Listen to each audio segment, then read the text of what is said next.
It happened in the United States of America beginning in 2016 when Americans forgot the history of Germany and lessons hard won in World War II. It escalated in 2024 when Americans forgot what the path to power looked like for an autocratic leader.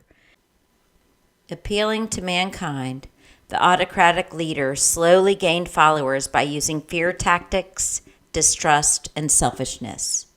Police overlooked ruthless perpetrators of crime while projecting a semblance of order by indiscriminately throwing people into jail. Gone were legal protections like innocent until proven guilty. Courts followed no rule of law.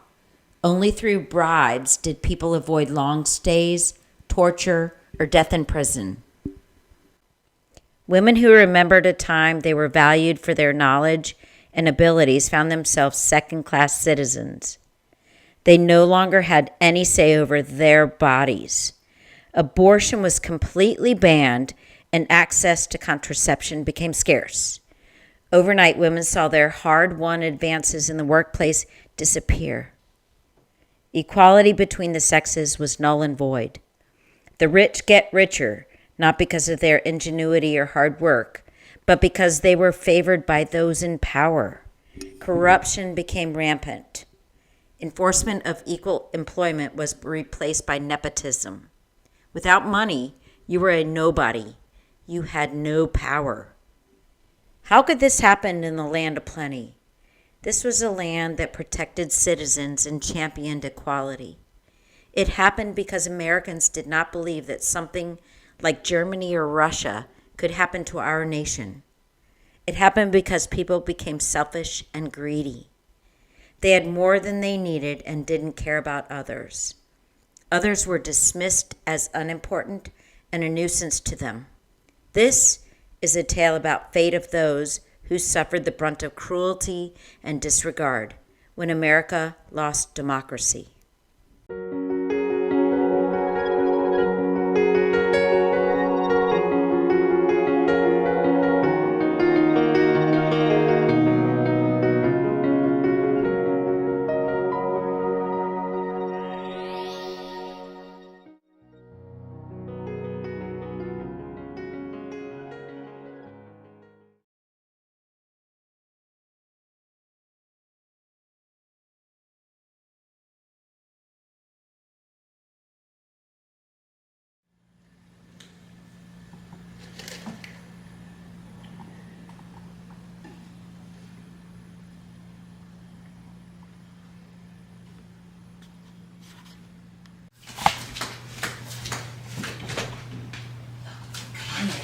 I am so glad to see you. Oh my goodness. You are not going to believe what my daughter just asked me. She asked me if I would rather die slowly or die quickly. I mean, I don't know if it's because she watched her grandfather die so slowly of cancer, or maybe it's because her father died so quickly at the hands of the federal police during his peaceful protest rally. I mean, is this the kind of thing you'd expect from your 10-year-old daughter? Right after her dad's loss, maybe she's not adjusted to it. Janet, you are brave to even bring this up. I know you trust me, and I would never betray your trust. There's a lot of people who are afraid to even discuss this, but if we don't talk about the things that are happening, we're gonna go crazy. You're right. If I dare do anything that makes me seem like I'm discontent, the federal police force will be on me. Because ever since Jim's death, I've been on a list as a rebel, and I can't really afford to be on that list. I have to file a travel permit to go visit my mother, and being on that list makes it really hard. The travel permits are expensive. We have to get a bus tickets for Kim and I. I mean, it's just, and I can't really afford it in my very tight budget. It's amazing how difficult it's gotten today. It's everywhere. And I'm so worried about Kim because I am the only thing she has anymore, and I really can't be put into jail. We also need to be vigilant about getting together. Yeah. We should totally have the freedom to talk, but we have to really worry about being seen, because we'll be seen as rebels in an even bigger light than we are now. Janet, I've been through the same loss, the same torment. I mean, I know I haven't lost my husband or child, but we too are on the watch list because I dared give my opinion about grocery problems. I mean, what is wrong with saying that the grocery is lacking essential needs? And don't get me started on the waiting 2 hours in a line just to get groceries and the exorbitant prices of milk and bread. It's no wonder we're all getting sick. We don't even have enough money to afford anything. And then I see the dictator's inner circle, driving around in their shiny cars. None of them even look like they missed a meal. And that smug look on their faces, the kind that says, I am important and you are not. You proletariats, you live lives of desperation and we do everything that you need. And you know what? They are right. Our lives are lives of desperation. I mean, we live in cages of fear. And the only thing that we can do is not step out of line, do everything that they tell us to do, and then I guess we're supposed to just be happy with that. Remember when Jim and I first met you and Jeff? We went to restaurants all the time before the girls came, and we went to bars, we went dancing all night. We were at times of freedom and abundance. And now that the dictator has arrived, there's no freedom, there is no abundance. The dictator reserves the majority of the nation's wealth for himself. He is siphoning America's assets to the wealthy and his good friends. So much has changed in the past 3 years. I mean, everyone fears the federal police, but for good reason. It's no longer protect and serve. It's do the dictator's bidding or be arrested because you pose a threat to the dictator. Everyone is always getting arrested or getting dragged out of their houses, never to return. You know, and most loved ones just never see them again. We must tread softly. If we speak up and voice dissent, then we might be dragged off to those places of no return as well. And then people might get so desperate or so crazy that they will speak up and protest. But because of everyone around us, if we do the same, then they may pay a price as well. If we try to take a stand, what would happen to our children if we're put into prison? They would be left alone in this ruthless world. I keep hearing stories about child slavery and sex trafficking, and there is no doubt in my mind that the worst treatment imaginable would be given to Phyllis or Kim if something happened to us. I mean, you would think they would be protected, but those rights were evaporated long ago. The police are in the dictator's pockets. The courts are a joke. There's no child protection agency. There is no safety net to protect people anymore. The elderly die alone in their homes, and children roam the street, begging for mercy and food.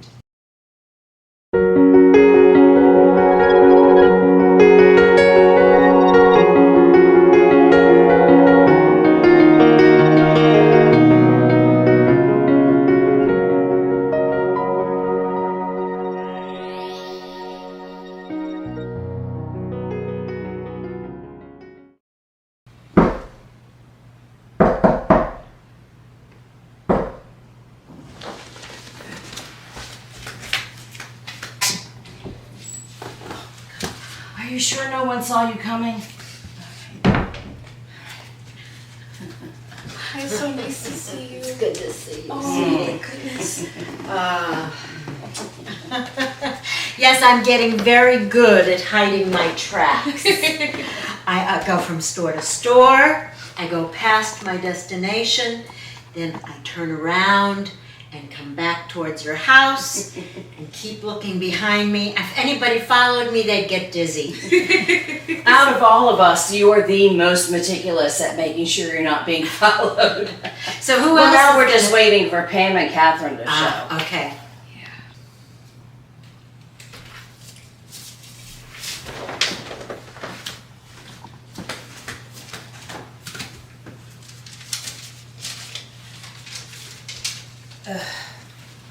Well, Catherine and Pam aren't coming tonight. What? They were on the way here and it looked like a man was following them. That's something we all need to be very careful of. Jim was accused of being a rebel because he was at a protest rally. And now I'm accused of being a rebel too. And Ann was accused of being a rebel because of the grocery store incident. The federal police force watch our movements more than they do others. Well, I'm all for continuing to meet. I mean, we just need to make plans so that we don't establish patterns that they'll pay attention to and think we're hatching some sort of subversive plot. Jacqueline, before you got here, I was telling Ann that Kim asked me if I would rather die quickly or die slowly. And I know that you know it's her father died very unexpectedly at the hand of the police force, but also her grandfather died really slowly of cancer. What do you think I should say to Kim? Janet, my children are grown and they have children, and I'm worried about all of them. I mean, how can we raise confident, responsible kids in this kind of an environment? Look where we are now. I mean, they can't look forward to better days. Good people are murdered on the street every day. They pick up on our depression and our anxiety. I mean, they can't even go anywhere, their neighborhood, their home, their church even, without hearing of these things. No wonder their questions are about death. Death might be the only escape from this world for now. I wish I had a better answer for you about Kim's question. It's obvious that she is upset about dying. But maybe if you asked her what upsets her, if she's upset about her dying, or is she upset because she's afraid someone else dear to her will die, then maybe she'll open up to you and you can figure out what's really bothering her. You know, Phyllis asked me a weird question the other day. She asked if I had a choice about being blind, would I prefer to be born blind and not know the beauty of nature, or have sight for as long as I could? You know, I couldn't answer it. I mean, most people would want to have sight for as long as they could, but just the torture of not knowing the beauty out there, it's hard. I couldn't answer. I mean, most people would want to have sight for as long as they could, but the torture of knowing what you lost after going blind, I mean, that's a heavier burden. I told her I would think about her answer and then I would get back to her. I thought about her question later and I couldn't answer it. I mean, we are like those people who had sight and lost it later. I mean, we had democracy. We had freedom. And we just didn't know the treasure we had until we lost it. It tortures me that we had the best of world governments and we allowed it to be yanked from us. You know, it started with the Great Divide. The Great Divide of the groups of people. First it was the Chinese, then it was the immigrants, and then the Middle Easterners. Then the assault on the Capitol on January 6th. I mean, that alone should have alerted us to the evil that was in this country. I mean, the dictator's zealots were so bent on the fact that he lost the presidency because of the rigged voting system. And then Vice President Pence, who stood up to them and stated that that was not true. I mean, they went against them. They attacked him. I mean, I think they even said that someone had a massive guillotine outside one of his rallies. It's just, when Vice President Pence followed the law and verified that the election was not rigged, he was vilified. They even built gallows for him. And then after Vice President Pence escaped that murderous plot, I mean, they were still attacking him online. That's true. And now we can't even stand up for our children. Did I tell y'all, Phyllis, one time she came home crying and looked as if she was got into a fight. And she told me that she was being bullied. So the next day, I went to the teacher to talk to her, and instead of being sympathetic, she looked at me and said, Phyllis must be lying. We don't allow bullying and violence in our school. And you know what? Her face contorted in pain as she said that to me. That told me everything I needed to know. That if she dared stand up and express her feelings about what was happening in that school, she would be labeled a rebel and then lose her job. Like I said, we have no way of protecting our children and standing up for them. Warning signs were all about in our country, and we were all asleep. Right. Nobody believed that an orange-headed buffoon who peddled violence and hatred could take over our country. And now, our children are like those born blind. They will never know the joys of freedom and democracy. I could have done more when I became aware, but I didn't. And no, I didn't vote for the dictator. I don't know how anyone could have voted for him with all his lies. I mean, the man just doesn't know how to tell the truth. I remember the lies he told about Obama. Yes. And he wasn't born in the U.S. And what about, oh, I can walk down Fifth Avenue and shoot somebody and people will still vote for me. And what about Hillary, the nasty woman who had a private server at home that was bad for national security? That was another one of his lies. Oh, guys, I don't know. But he didn't care. I mean, his lies allowed him to deflect criticism from himself and put it on other people.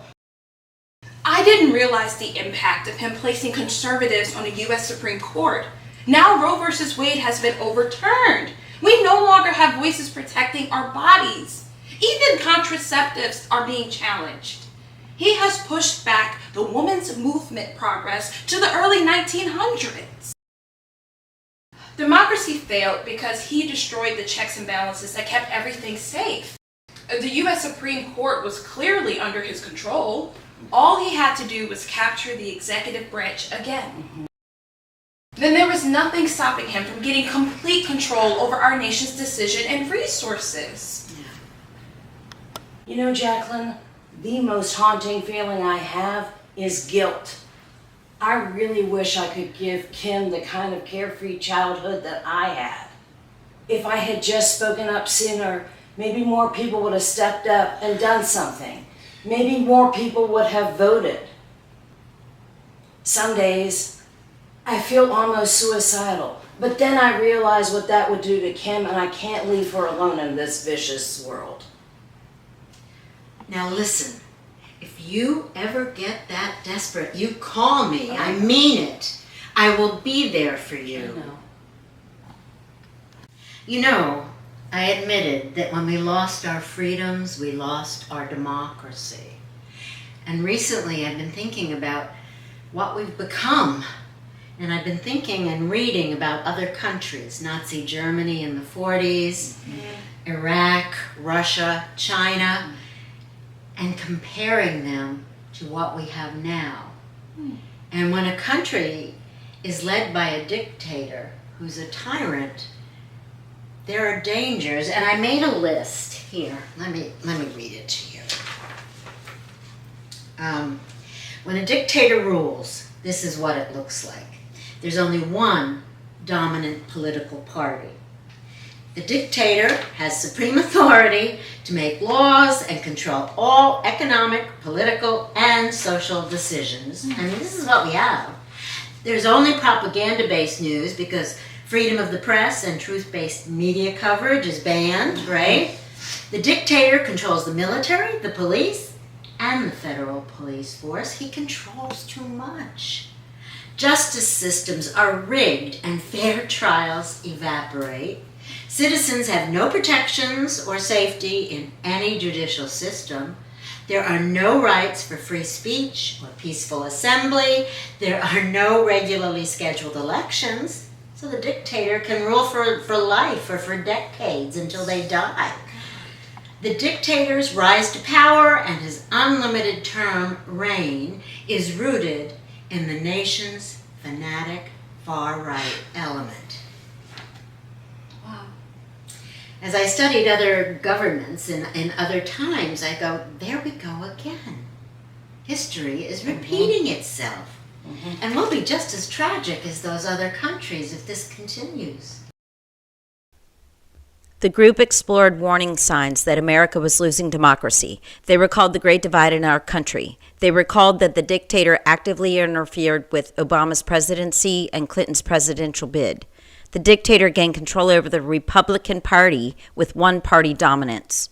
The Supreme Court overturned Roe v. Wade, signaling the end of a woman's right to make her own decisions about her body. The antagonism between Republicans and Democrats in the legislature continued.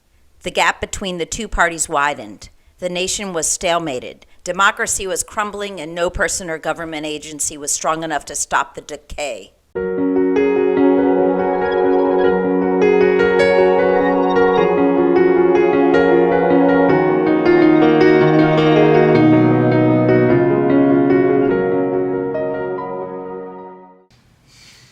How did we get here so fast? Well, instead of the dictator taking responsibility or being impeached or prosecuted for everything he did at the Capitol, he twisted the facts like he always does. It makes me so angry. Can you believe it? He told an angry group to march for the Capitol and, quote, give them the kind of pride and boldness that they need to take back our country, unquote. Following his command, they marched down Pennsylvania Avenue and they violently stormed the Capitol.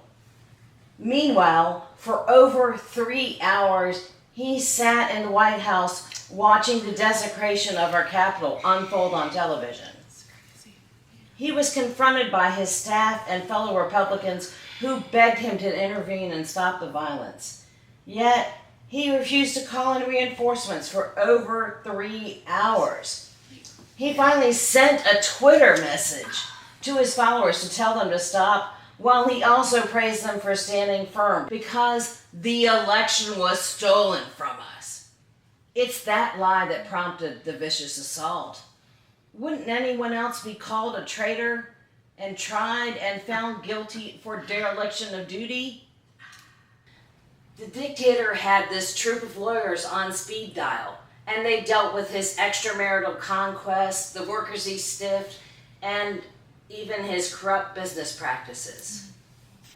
I think he got so accustomed to just sliding by without any consequences that his ego and stunts grew bigger and bolder. He became Mr. Untouchable. I'm sorry, your wrist is giving you trouble. Sometimes happens. Remember when half the country sighed a sigh of relief when he lost the 2020 election? I saw what he was doing as soon as he left office. He was building up his coffers so he could fortify his support so that he would have it ready for when he ran for the 2024 election. That was when we should have gotten with like-minded people and taken aggressive action. That's what I feel most guilty about. If I would have taken action then, maybe Phyllis wouldn't have to grow up in such a depressive environment that just chews everyone up. Kids, adults, the elderly. And I know it seems like we got into this really quickly with lightning speed. But in reality, I think this has been building up for decades even. There's no doubt that Russia and Putin have always been attractive to the dictator. And Russia and Putin were involved in the 2016 and 2020 elections. True. Now, why was Putin so concerned about American elections that only had Trump in them? The dictator built up his stage presence years ago on The Apprentice. You're right. But what a joke. I mean, all he did was bully and be nasty to people. And who decided to put him on television anyway? Not me. I wouldn't be surprised if the dictator was groomed for the presidency for years, maybe even by Russia. What's a more perfect plan to gain control over Russia's greatest adversary than to control the American president? Do you remember when the dictator wanted to buy Greenland? Oh, so weird. Now most people say, buy a country, that's absurd. But would it really be absurd for two narcissistic personalities to use violence to get what they want? Greenland is important now because it has large amounts of rare earth metals that they use in mobile tablets, electric cars, and computers. At present, China is the primary supplier of the rare earth metals. If Trump were to buy Greenland, then I could just see him using his dictatorship to gain control of the country and overthrow their government. Oh my God. I was fixated on how he's devastated the United States. But now I see that he could actually spread his evil around the world. The dictator even copied Hitler's motto of "Make Germany Great Again" by saying, "Make America Great Again." When Hitler grabbed the reins of power in Germany, it wasn't enough for him. He wanted to take over weaker countries like Poland and then go to Europe. He wanted to take over the whole world. Former White House Russia specialist Fiona Hill claims that the dictator idolizes Putin. He even met alone with Putin when they were at a summit in Helsinki. Their similarities is most likely why the dictator calls Putin a great leader. It is no secret that Putin's goal is to reunite the Eastern Bloc of Poland, Hungary, Bulgaria, Romania, the former Czechoslovakia, and the former Yugoslavia under the Soviet Union umbrella. The dictator is pulling all the U.S. support from Ukraine. That signals a green light for Russia to escalate their efforts to conquer their neighboring countries. The specter of two psychopaths joining together to conquer the rest of the world is becoming more and more likely. Think about what the world would look like if Trump and Putin were to carry out Hitler's plan. I mean, Hitler exterminated 6 million Jews. While Putin hasn't reached that kind of notoriety, I mean, ethnic minorities are being punished and mistreated in Russia. I mean, the dictator has begun his purge of rebels so that he's sicking his federal police on Americans and arresting them for next to nothing. Shooting him. Jim. Like innocent Jews led to the gas chamber. The only crime of American arrestees is that they were born different from Trump and Putin. I mean, think of what our world would look like if the U.S. would have never entered World War II.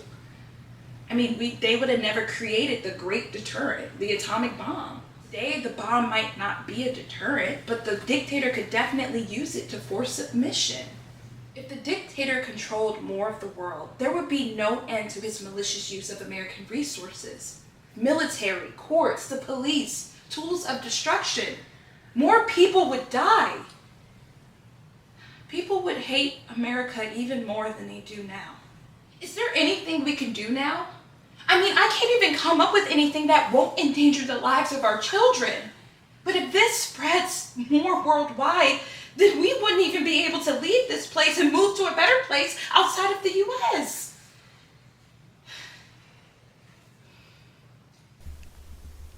The women discussed events leading to the dissolution of democracy.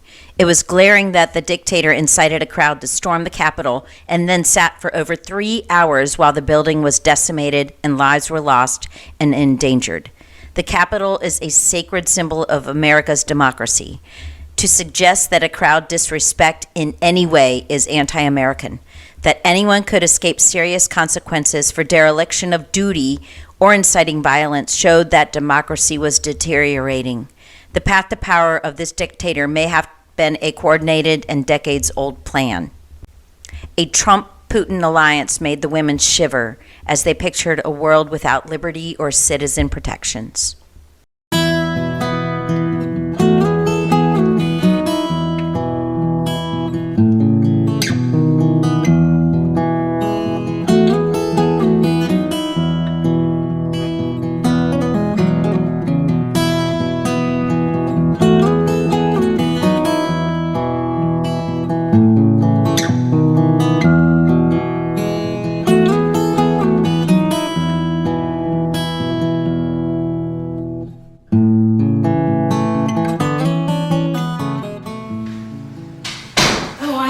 sorry to be so late. It's all right.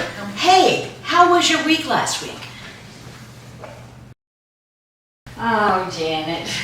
First of all, let me apologize. We really wanted to be here last week, and Pam and I were together. We were walking, and this guy seemed to be following us everywhere. And we tried to wiggle around and get away, but we got scared, and we decided it's better not to lead it to your house. So we turned around and we went back home. So I'm really sorry we had to do that. But my week, real downer. I had another client commit suicide this past week. And I don't know what to do. Most of my clients are just so depressed. They're just hopeless. And, you know, I'm trying the best I can as a therapist, but I'm hopeless too. How can I encourage them when I don't think that there's a good future for me even? So how can I really help them? I'm teaching a lot of young adults who are expecting to go out into the world and earn a decent living. But they should know that everything they do and anything they achieve is being controlled by overlookers who are first and foremost demanding compliance with the rules. If they go into any branch of government, the police, the military, it's expected that they will conform to every tedious government rule. Freedom of speech and academic freedom are definitely things of the past. My granddaughter had an experience like that. Well, you two are echoing our sentiments from last week. I mean, depression and hopelessness are toxic and contagious. And what upsets me is just this discussion about the dictator's probable endgame. I mean, he won't be satisfied with just taking the US presidency or taking away America's democracy. Him and Putin are trying to forcibly take over countries, especially Greenland. And being locked up by fear, okay, we're used to that in this society, but taking away our chance to leave, to escape to a better place, it's suffocating. It might not be helpful for me to bring up positive energy, but I've been reading lately and I read this saying that stuck with me. If you don't know where you're headed, you might end up somewhere else. So maybe we can focus on where it is we want to go. I mean, it might be fantasy, but having a dream is more worthwhile. I have no problem telling you what I want. I want to go back to a time when America was indeed the land of the free and the home of the brave.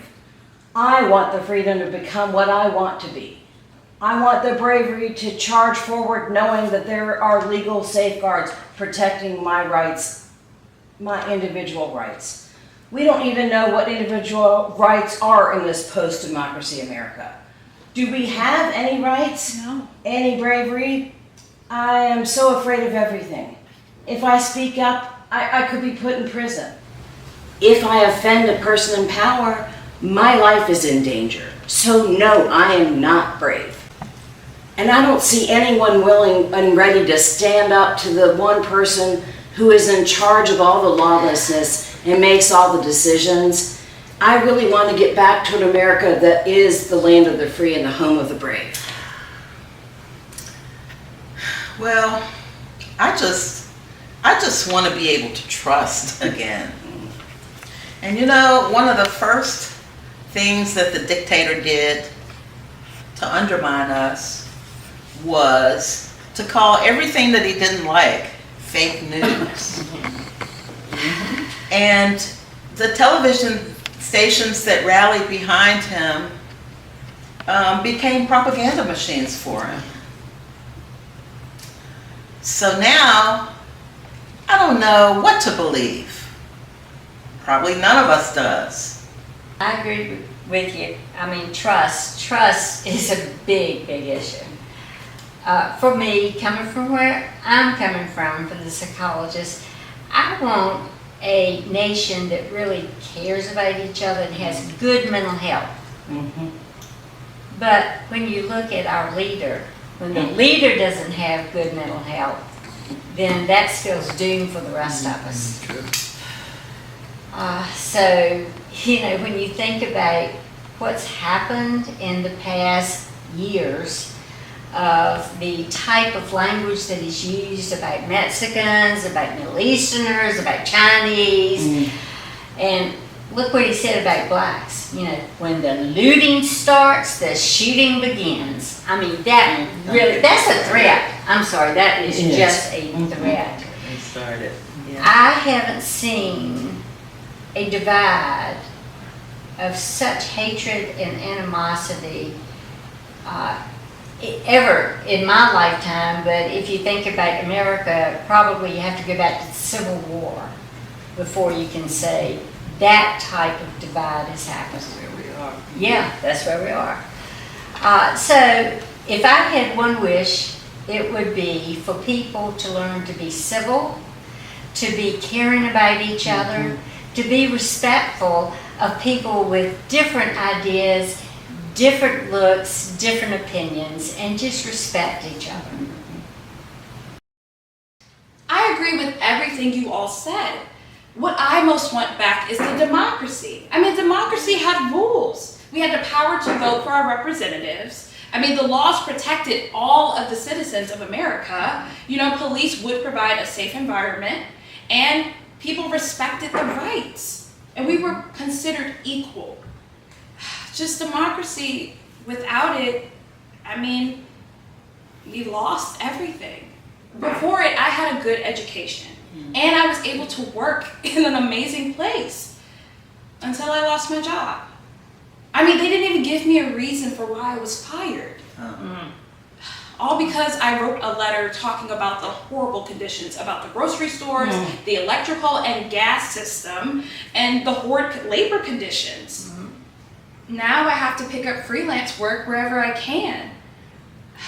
I can't provide the same future for my daughter as I used to. These are the same fears that I have for my students. I just want back the power I had before everything happened. To be able to speak up when things weren't right and to be protected if I ever got fired. Democracy really protected all of us.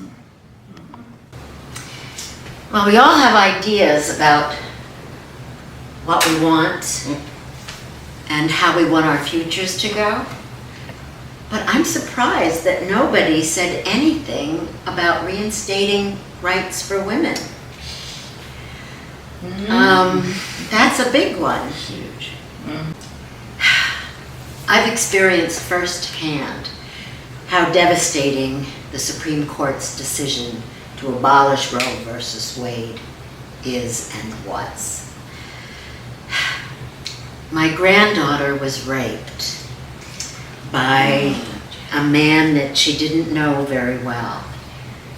And she didn't press charges because she couldn't win the battle of he said, she said in court. So we were at a loss about where to go for help with this. Being unmarried and having a baby meant she would lose her job. Also, her boss never let women stay past the 3rd trimester. And as you know, abortions are abolished in the U.S. right now. Going to a hospital or a doctor would mean that the pregnancy would be detected. And then she'd be monitored and forced to have the baby. If we tried to leave the country, she'd be flagged at the airport.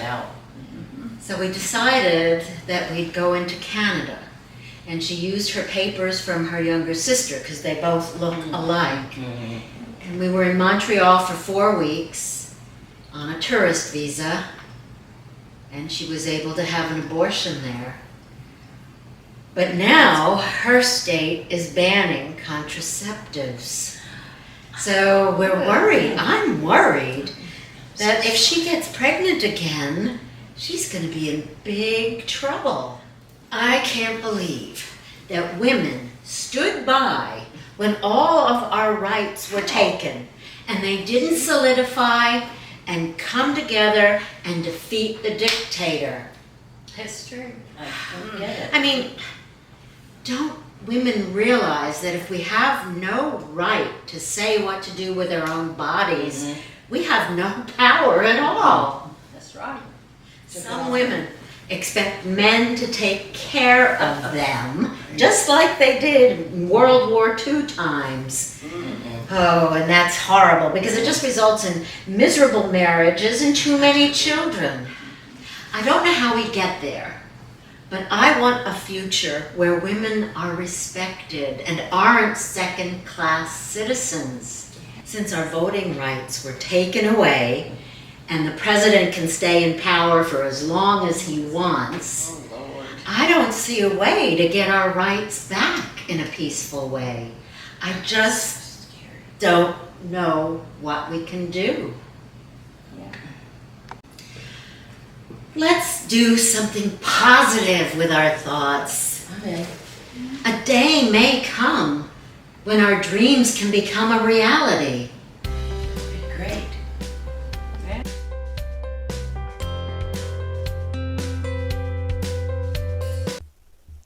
Catherine, a psychologist, and Pam, a university professor, joined the group. Catherine reports that depression is rampant among her clients, and 3 have committed suicide within the last year.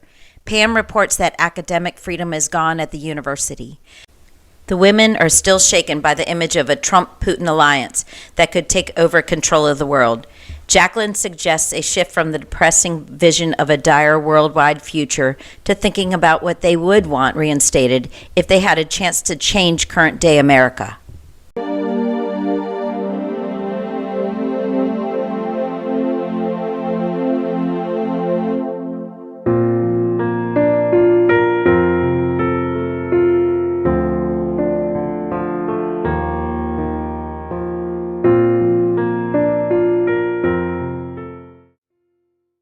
Students come in and out of here all the time, and because of the constant flow of people, I don't think any of the federal police are paying attention. Good idea. So I think we'll be okay here for a couple of meetings. Well, I know we're all in dire straits because we're living under a dictator who rules everything about our lives.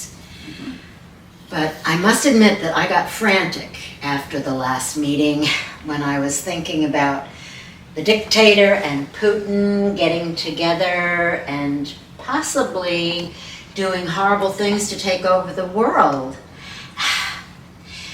I don't understand why people don't see this, why the masses don't see this possibility happening, that they're evil, and that the carnage they've already caused is horrendous. What will it take to wake the masses up to the evils that are in our world and the consequences of not seeing them? I see you looking at me, so I guess I'm the psychologist. I'm supposed to tell you all about evil people. Yes. To be real honest, psychology doesn't deal in more spiritual terms like evil, bad, that type of thing. But we do deal with personality disorders. And I can tell you about some personality disorders that would be linked with autocratic leaders. And they also are linked with doing harmful things to other people. Is that what you'd like me to do? To tell you about that? Yeah. Absolutely. I know what the dictator had done, but it wasn't until his first term that I saw he wasn't too bright. He kept firing his staff. He had so many wives and affairs, and then he drummed up so much hatred at his rallies. I didn't realize he was evil until the Capitol was attacked and desecrated, and he was watching it on television and smiling. Yeah. And then I realized his evil was contagious. There were people who were willing to commit atrocities on his behalf, and they were willing to support him, and it spread like wildfire. So tell me, what clues were evident that showed his groundswell before it grew to massive numbers. Okay, let me start by talking about the psychopath and the narcissistic personality disorders. Because when you're talking about autocratic leaders, they're probably going to fall in those two categories, and probably jointly both of those categories. There's 4 basic points to remember. Number 1, they do not have a conscience. They don't feel shame or blame. Number 2, they're emotionally undeveloped people. Number 3, they oftentimes show immoral behavior. And number 4, the narcissist shows that everything is about him or her. So if you're looking at those 4, then you're looking at somebody that can hurt other people without any shame or blame, because to them, people are just objects. People are a game of win or lose, and they have to lose. They are not going to let other people win. If you look emotionally undeveloped, very insensitive, very uncaring of other people, they really enjoy harming people. They get a kick out of that. Doesn't bother them at all. If you look at immoral behavior, what you're looking at is cheating, stealing, the type of behaviors that they can't stay loyal or can't be in a relationship for any time. They tend to be philanderous in relationships. And lying. They lie all the time. So you're seeing a lot of immoral behaviors. When you look at the narcissistic part, everything's about them. Their truth is the only truth that matters. Now keep in mind, they're liars, so their truth is not like any other people's truth. They demand loyalty from other people, strict loyalty, but they don't give loyalty to anybody else. So that's what you're talking about here. Does that remind you of any people? Yeah. Okay. I can see how some or most or all of these behaviors describe people we know, like our dictator or Putin. And I guess I didn't think about this so much. I didn't understand it this way during the last election. Now, I didn't vote for him because I don't like him. But I realize now that from the platform that I have to reach students and to just generally talk with people, I realize that I probably should have used a little more thought in how I engaged students and talked about world events. And you know, as an educator, you try not to too closely steer thinking, but in this case, it really would have been beneficial if I had said more. The thing that worries me is that so many people buy into his lies. And they're hypnotized by his rhetoric. I mean, I don't understand it. I mean, how can so many of us see the evil in the dictator, and others, they worship him as if he was the Messiah? I mean, when and how do we help the people who believe in this dictator to see what the truth really is? I have been listening really intently to what you said, Catherine, and I just have to say that I'm really concerned about the doom and gloom of it all. I agree that those characteristics totally talk about people like Hitler, as Stalin, Putin, and a lot of other autocratic leaders. But knowing and agreeing that we can see evil doesn't mean that everybody can agree to it at the same time. As long as half of our country refuses to believe the evil of the dictator, that I don't know how we can have a future for the U.S. or even the world? Well, my education is about trying to understand how people think the way they do, and how you might be able to help change that if they want to change. So cognitive science explains that, and without going into the gobbledygook of science, all I'm going to tell you is that very early in life, we learn our perceptions, our feelings, our thoughts. We learn them from our parents because they're our role models.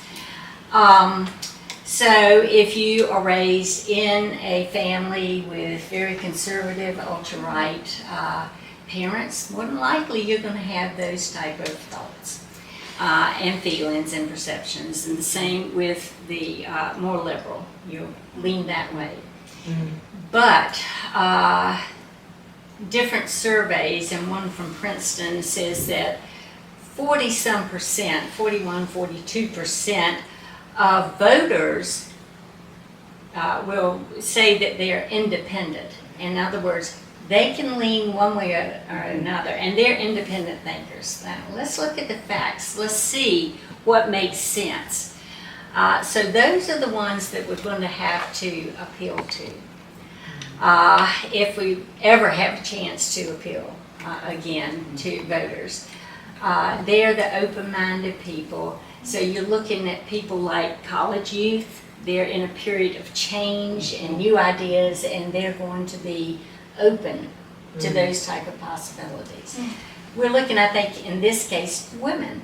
You know, women aren't treated good in this paternalistic society, and so they might be open to change.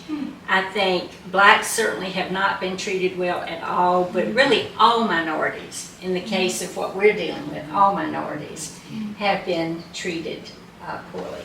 So you're talking about a large block of voters that could change their opinion. I think it's pretty apparent that Putin and Trump are part of the old boy system. They're the good old boys, the white males. And, you know, that's served throughout history, at least to some degree. But I think a large number of us now are getting tired of the paternalistic system because it doesn't serve us. So we're getting tired of the big daddy system, and it's time for a change. So correct me if I'm wrong, but are you saying that there may be hope if we can get the word out to the right target groups that our nation's democracy is being destroyed? I think that's the only hope we have. That one day there will be enough of a chance to influence those people that are independent thinkers to not vote the way they have before. The far right is not the majority in America. And we have to appeal to the masses. Interesting. Yeah. Good point. Yeah. Catherine stated that evil is not defined in psychology. However, personality disorders that lead to behaviors that hurt others are defined in psychology. She gave definitions of a narcissist and a psychopath.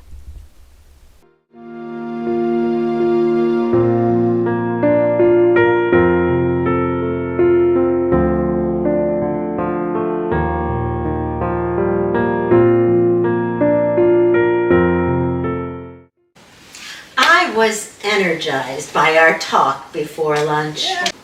I've been thinking about how to approach this problem of getting people to realize the danger that faces us nationally and internationally. That sounds like a good idea.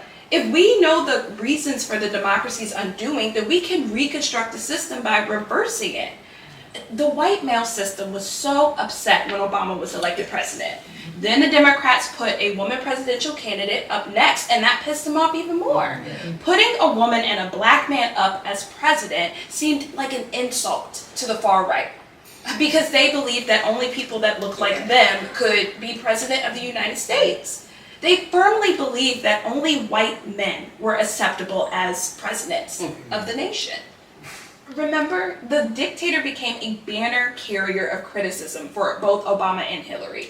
He Yeah. clung to that infamous lie that Obama was not from the United States. And then when Hillary came along, he kept saying that nasty woman who belongs in jail. He was so brash and had no concern for the truth that he made them look vulnerable. His criticism caused the fanatical far right to just join his causes and be along with him for like all his hate-filled speeches and just everything he stood for. Obama had strong support from black voters and liberals. And Hillary, even though her support wasn't as strong, especially with black voters, she still won the popular vote. And she would have won the presidency if we did not have the electoral college system, which was created by Thomas Jefferson because he wanted to keep the South as a dominant factor in the national government. If we would have done these elections like we do the state elections, one vote, one person, Hillary would have won and the dictator would have lost the election and would have never became president. That was the ultimate reason why Trump got elected in the first place.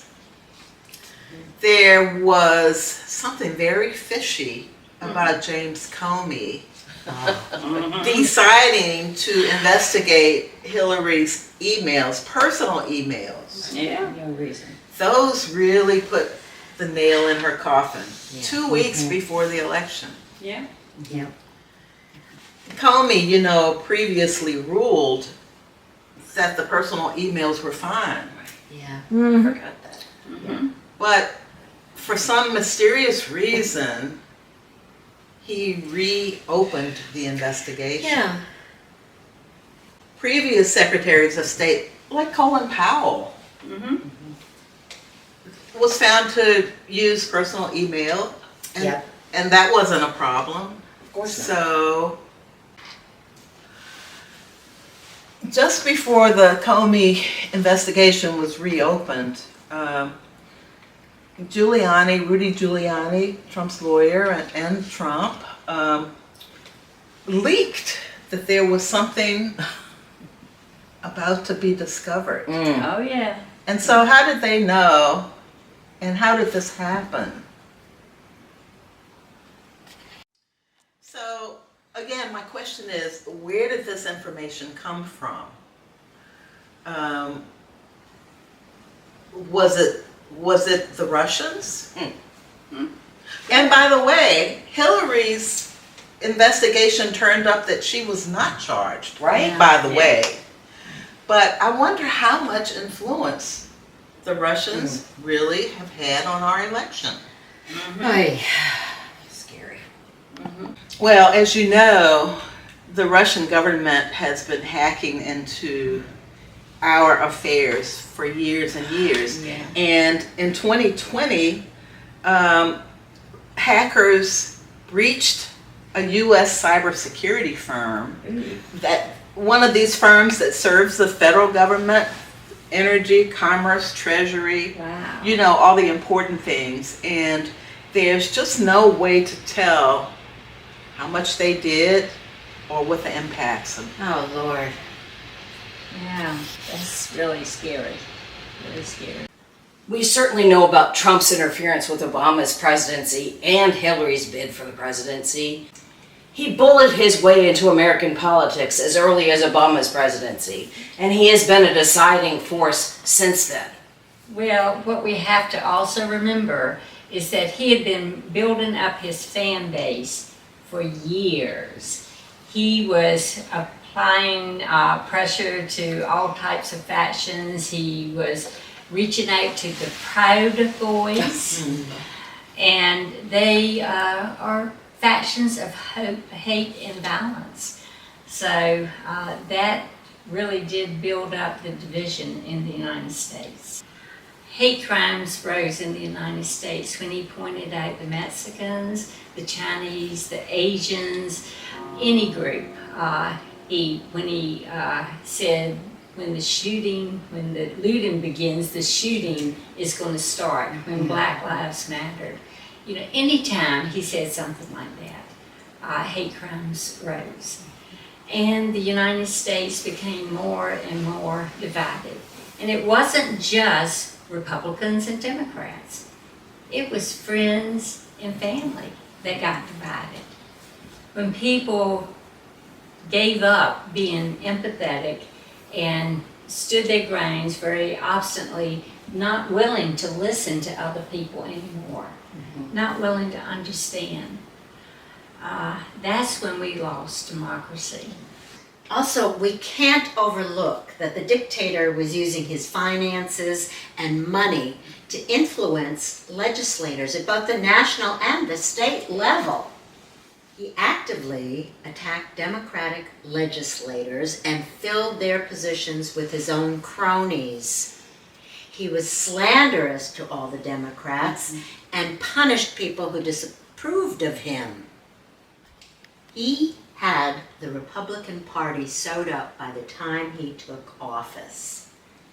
He actively got people around him and could control them if they would support him. Then he worked on stacking the Supreme Court with justices who were just as conservative as him.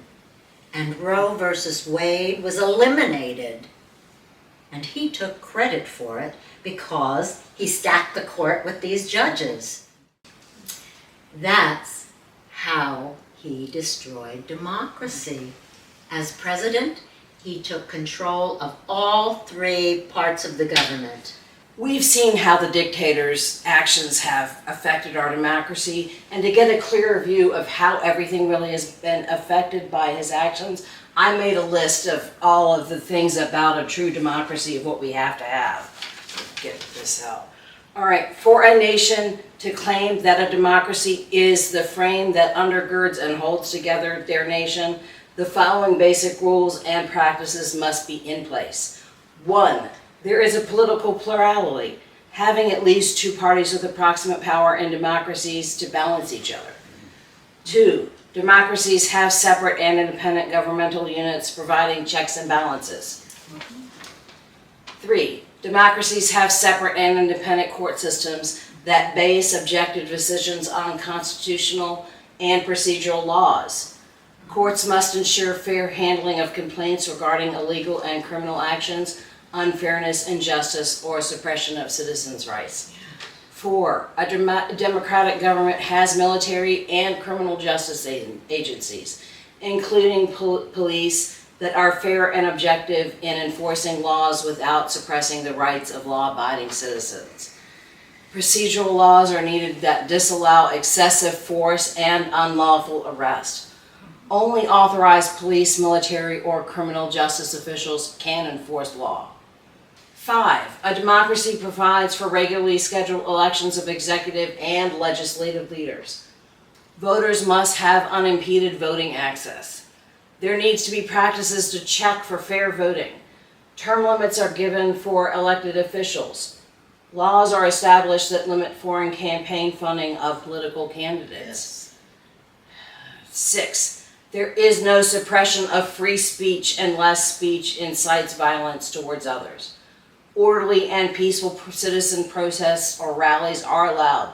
Laws are enforced that protect the freedom of the media and the press.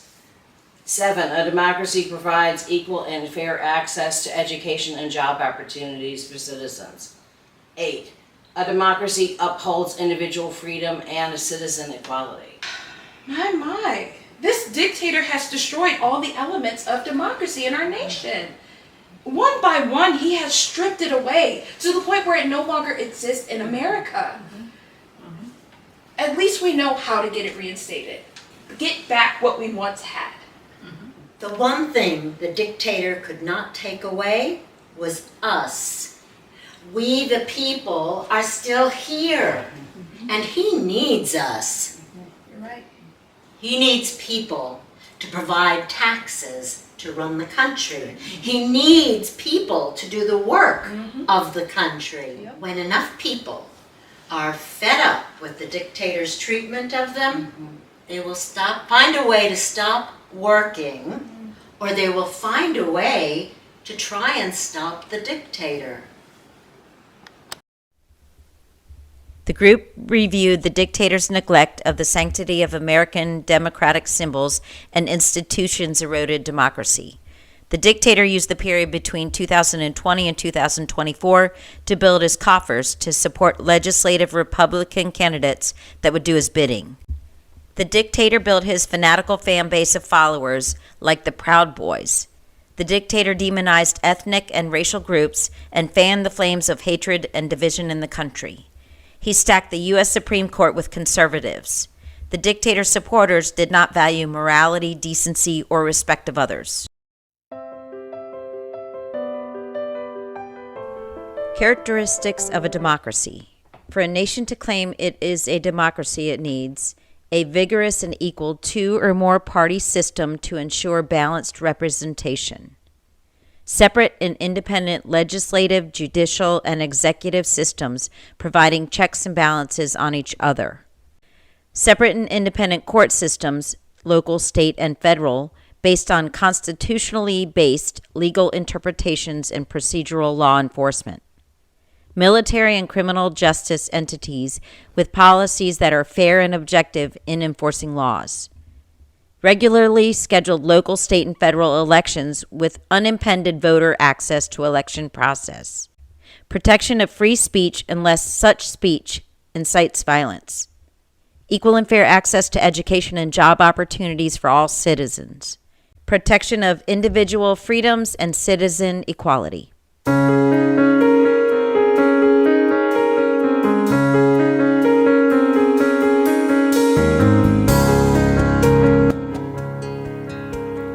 May we unite to create an America that values love over hate, courage over fear, hope over despair, faith over emptiness, and peace over violence. Let wisdom and compassion defeat the powers of evil and destruction. May we create an America that sustains and nourishes our children and honors the legacy of our forefathers.